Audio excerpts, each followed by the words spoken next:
8절 우리 말씀을 우리 다 같이 함께 읽어보겠습니다. 범사에 감사하라. 이는 그리스도 예수 안에서 너희를 향하신 하나님의 뜻이니라. 아멘. 오늘 말씀의 주제가 범사에 감사하라. 이 범사라고 하는 것, 좋은 일도 있고 나쁜 일도 있습니다. 우리가 세상을 살아가면서 모든 형편, 모든 일, 그것이 범사라고 하겠습니다. 범사라고 하는 단어를 다시 한번 우리가 되새겨 봅니다. 이 범사, 사전에서 범사를 이렇게 정의합니다. 예사로운 일, 예사로운 일, 한문자에 무릇 범자와 일사자입니다. 우리가 매일매일 살면서 우리가 경험하고 우리가 부딪히는 모든 일들, 그것을 범사라고 합니다. 그 다음에 감사는 우리 마음에 감사, 고마움을 느끼는 것. 그래서 이 감사라는 한자가 느낄 감, 살해할 사. 느껴서 살해하는, 감사하는. 이걸 좀 더 다시 풀어보면 감사라고 하는 한자가 굉장히 중요합니다. 우리가 그저 감사 그러지만은 이 감사라고 하는 이 한자를 파자하면 이 감자가 다할 함자와 마음 심자입니다. 그러니까 감이라고 하는 것은 마음을 다하는 것이다. 이렇게 시작해야 됩니다. 그 다음에 사라고 하는 건 말씀 언, 그리고 몸신, 그 다음에 마디 촌입니다.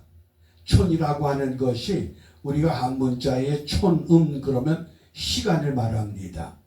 그래서 이 말씀이 우리의 몸에 대해서 시간은 뭡니까?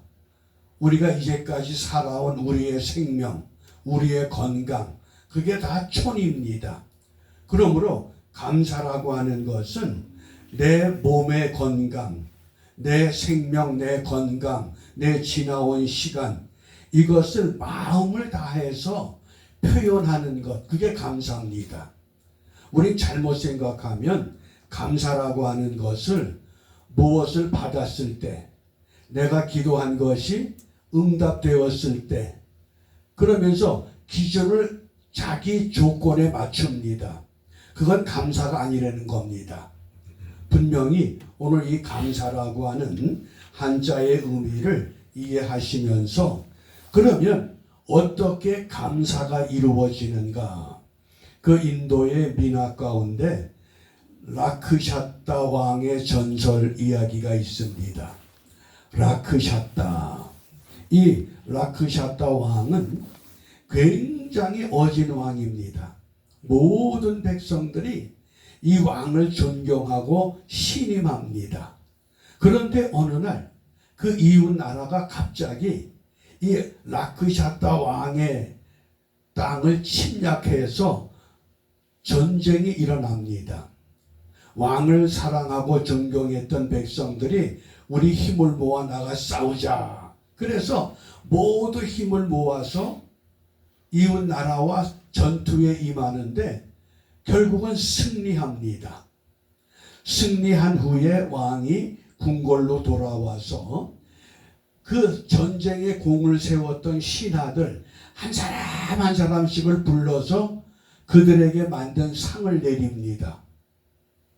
그런데 유독 마지막 전투에서 궁궐에 문지기가 있었는데 그 문지기가 왕의 뒤를 보살피던 중에 적군이 왕을 향해서 화살을 겨누는 것을 발견하고 그 적군을 먼저 죽여버립니다. 왕의 생명을 구한 은인이 됐습니다. 그런데 이상하게 라크샤타 왕이 그 궁궐 문지기는 부르질 않습니다. 다른 사람들은 전부 걸맞는 상을 내리는데 왜 궁궐 문지기에게 상을 주시지 않을까 전부 이상하게 생각합니다. 그렇다고 왕에게 어떤 말도 못합니다. 얼마 후에 백성들이 다 잊혀질 즈음에 라크샤타 왕이 궁궐 문지기를 부릅니다. 궁궐로 들어오너라. 그리고는 네가 내 목숨을 구해준 걸 내가 익히 알고 있다. 오늘 내가 너에게 상을 주마. 그러면서 아주 노랗게 잘 익은 레몬 열매 하나를 주는 겁니다. 그러니까 주위에 있던 신하들이 참 임금님 이상하다. 다른 신하들에게는 걸맞는 상을 하사했는데 왜 문지기에게는 레몬 하나만 주실까? 그래도 왕이 상을 레몬으로 주었으니까 문지기가 그걸 손에 들고 이제 자기 직무를 이행하기 위해서 궁궐 대문 앞에 섰습니다. 그런데 마침 옷장수가 지나갑니다. 그래서 이 궁궐 문지기가 옷장수를 부릅니다. 이보게 옷장수, 내가 오늘 임금님으로부터 이 귀한 열매 레몬을 하나 받았는데 이거 평소에 안 먹어보던 거야. 그러니 이거 줄 테니 나한테 옷 한 벌 주게. 이제 머지않아 겨울도 다가오는데 옷 한 벌 줄 수 있나? 그랬더니 옷장수가 그러자고. 그러고는 옷을 한 벌 줍니다. 레몬을 받았습니다.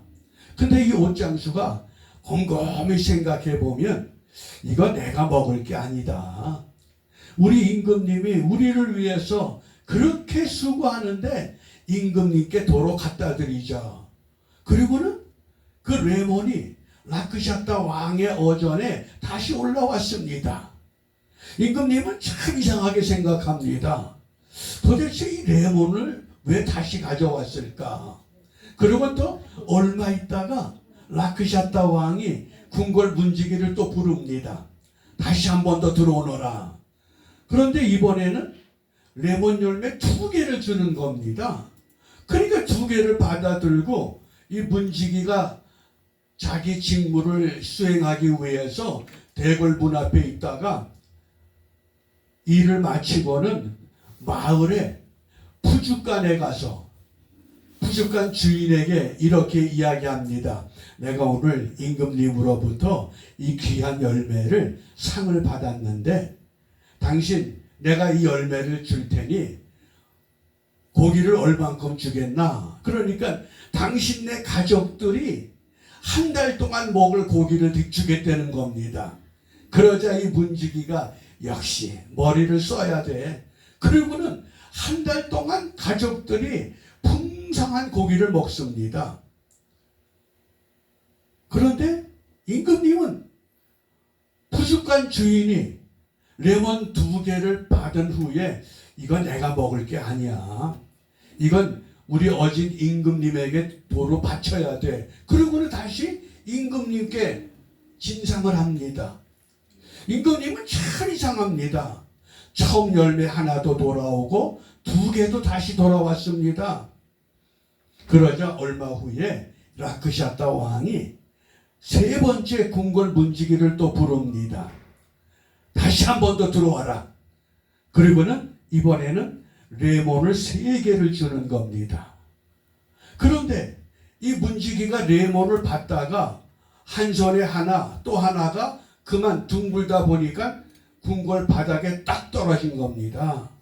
떨어지는데 레몬이 깨지면서 그 안에 금은 보화가 가득한 겁니다. 그제서야 신하들과 주위 사람들이 임금님이 왜 저 궁궐 문지기에게 레몬을 주셨는가? 무슨 교훈입니까? 하나님이 우리에게 은혜를 주셨는데 우리가 그 은혜를 레몬을 깨듯이 깨서 확인해 보지 못하면 우리는 은혜를 알 수 없고 깨닫지 못합니다. 임금님은 지혜롭기 때문에 갑자기 가난한 문지기가 그 금은 보화를 갖게 되면 나쁜 마음을 먹은 사람이 그 집안을 해칠까 봐 그래서 레몬으로 포장을 해서 금은 보화를 하사했던 겁니다. 어떻습니까? 지난 1년 동안 하나님이 나에게 어떤 레몬을 주셨는가 한번 헤아려 보시기 바랍니다. 나는 그 레몬을, 하나님이 주신 은혜를 나는 정말 정확하게 살펴보고 깨닫고 살아가는가 어떠셔요? 우리는 너무나 이 세속적인 가치에 붙잡혀 있기 때문에 하나님이 포장을 해서 주신 것에 대해서는 포장지를 뜯어보지를 못합니다. 건강을 주세요. 그래서 건강해지면 또 그걸로 끝입니다. 정말 하나님의 은혜를 우리가 깨닫기 위해서 어떻게 살아야 되느냐. 제가 이 말씀을 준비하다가 미즈노 겐조라고 하는 일본의 시인을 제가 소개하려고 합니다. 미즈노 겐조. 11살 때 그 지역에 전염병이 돌면서 그 전염병에 고열을 앓다가 온 몸이 전신마비가 됐습니다. 그때가 12살입니다. 그러니까 수족을 못 쓰고 눈만 껌뻑껌뻑 하는 겁니다. 이 미즈노 겐조의 별명이 눈 깜빡이는 시인입니다. 어떻습니까? 소망이 있겠습니까? 그런데 의사가 미즈노 겐조에게 이런 제안을 합니다. 당신 다른 기능은 다 마비됐어도 눈동자는 살아있지 않느냐. 그 눈동자를 가지고 당신이 무엇을 해야 되는지를 한번 깊이 생각해 봐라. 그런데 마침 그 마을에 살고 있던 미야오라는 목사님이 그 미즈노 겐조의 안타까운 사정을 보고서는 그에게 성경책 한 권을 선물합니다. 그러면서 성경을 읽기 시작했습니다. 귀는 들립니다. 다른 기능은 없지만은 눈의 기능과 귀의 기능, 성경을 읽다가 나 같은 사람도 하나님이 왜 이렇게 살려놓으셨는가를 깨닫게 됩니다. 그가 시집을 4권을 펴냈습니다. 제일 처음 시집의 그 제목이 내 은혜가 네게 족하도다. 내 은혜가 네게 족하도다. 두 번째 시집이 내 몸을 주께 맡겨라. 내 몸을 주께 맡겨라. 그리고 세 번째 시집이 나의 나 된 것은 하나님의 은혜로다. 그리고 네 번째 시집이 저 천국을 향하여. 저 천국을 향하여.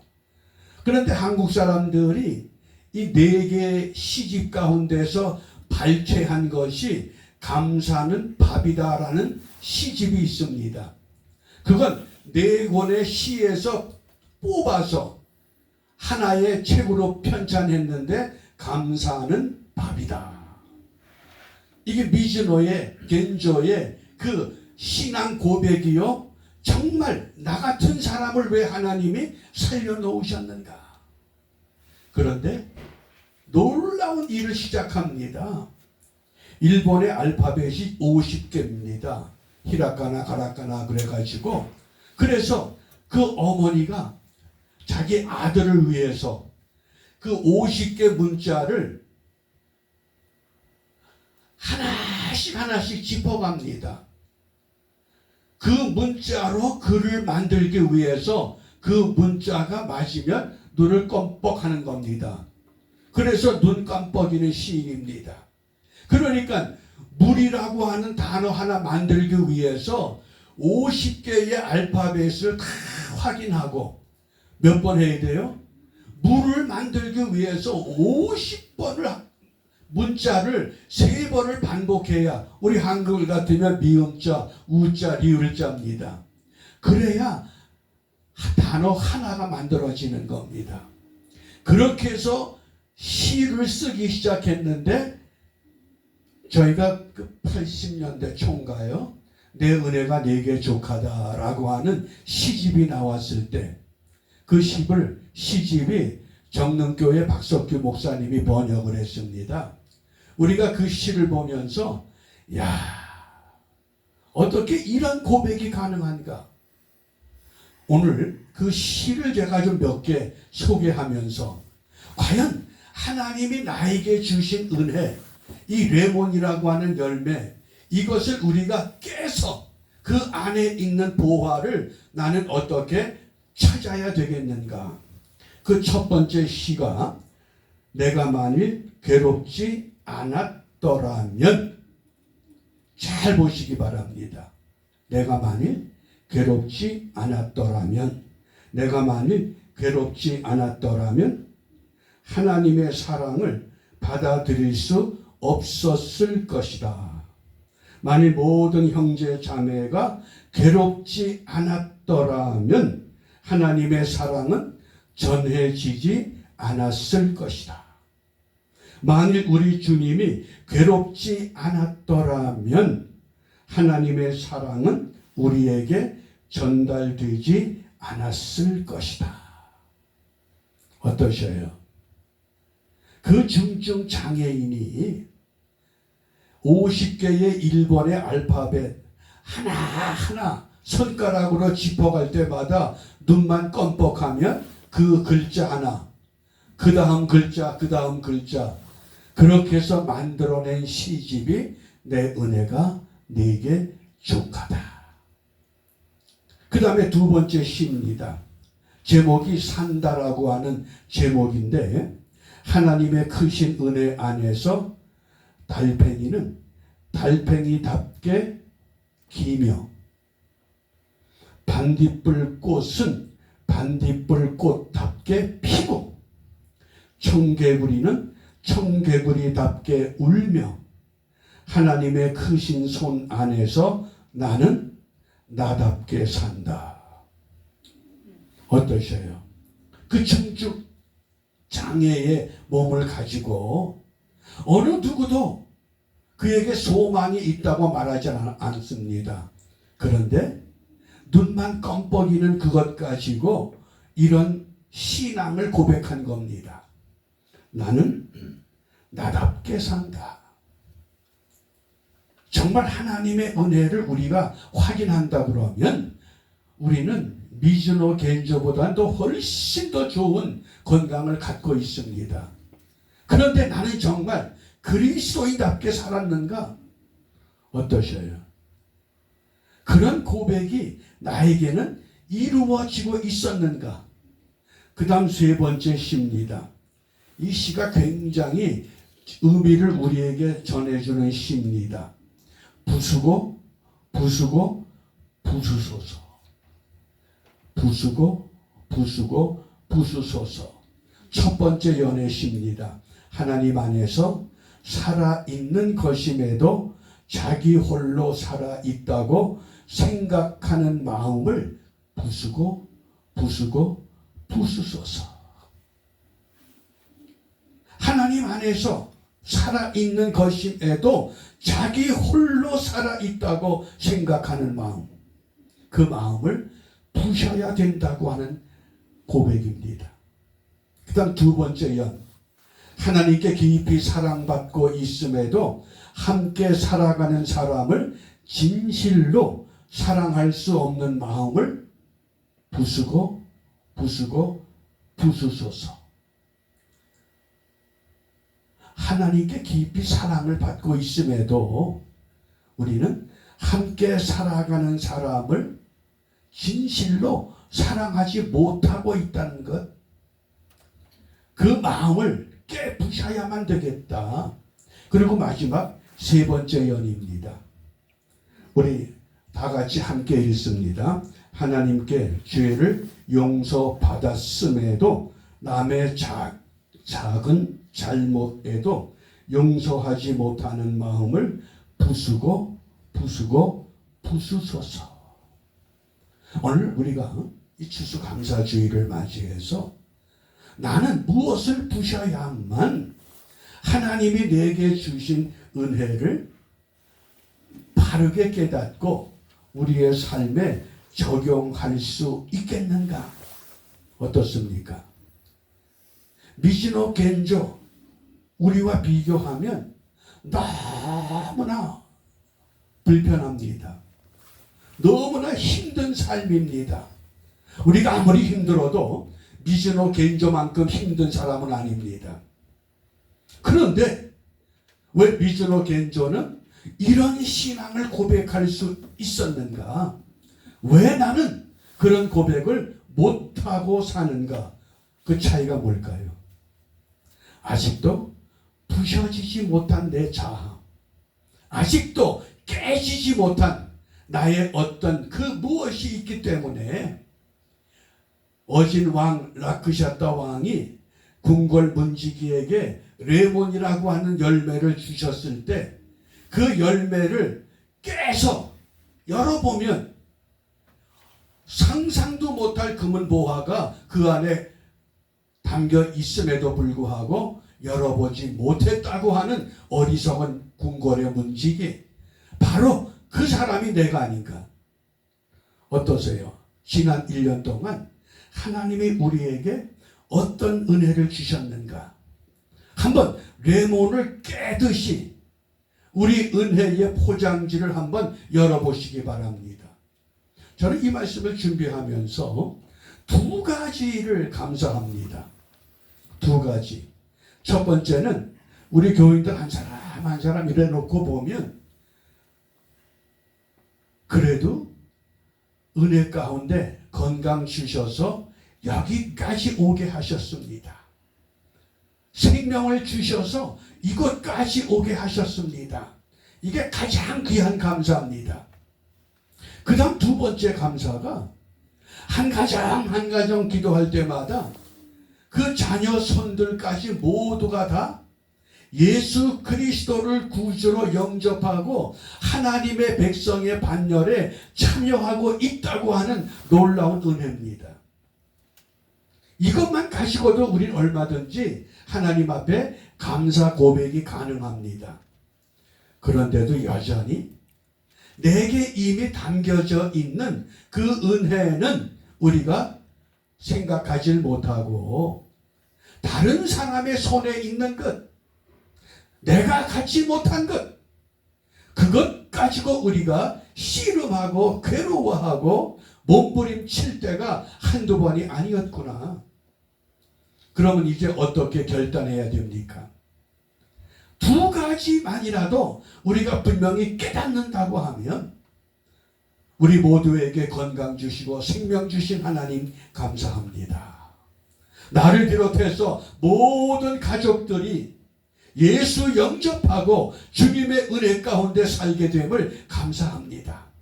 이제 여기에서 멈추는 것이 아니라 미즈노 겐조에게 목사님이 성경책을 줌으로 인해서 한 영혼이 우뚝 설 수 있도록 인도하셨던 그 은혜, 앞으로 1년 동안 하나님이 나를 통해서 누군가를 세우기를 원하시는데 누구를 세워야 하겠는가? 우리가 그 사람을 찾아서 그 속에 하나님의 생명, 하나님의 믿음, 하나님의 영생, 우리가 이것을 심어 놓으면 머지않아 그 사람도 미즈노 겐조처럼 마음을 열고 하나님의 은혜가 이것이었구나, 분명히 우리와 동일한 믿음의 반열에 세워지는 그날이 올 것을 믿고 확신합니다.